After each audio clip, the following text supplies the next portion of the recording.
ఇవాళ స్పష్టంగా అర్థమైపోయింది కదా. నర్సాపూర్ సబ్ స్టేషన్ లో లాగ్ బుక్ చూస్తే 12 గంటల కరెంటే వస్తుంది. చెప్పుడు 24, ఇచ్చుడు 12.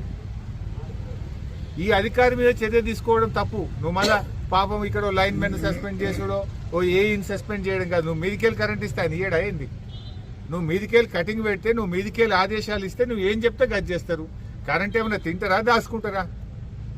పాపం ఆపరేటర్ ఏం చేస్తాడు, ఏఈ గారు ఏం చేస్తారు? ఏఈ గారైనా ఆపరేటర్ గారైనా మీదికెళ్ళి ఎంత వస్తే గత రైతులకు ఇస్తారు.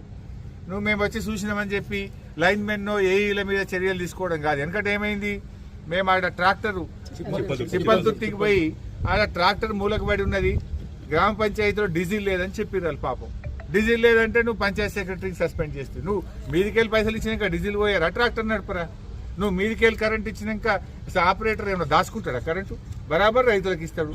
నువ్వు మీదికెళ్ళి బంద్ పెడుతున్నావు. కింద చిన్న చిన్న అధికారుల మీద చర్యలు తీసుకోవడం కాదు, నిజాయితీగా 24 గంటల కరెంటు రైతులకు ఇవ్వాలని డిమాండ్ చేస్తున్నావు.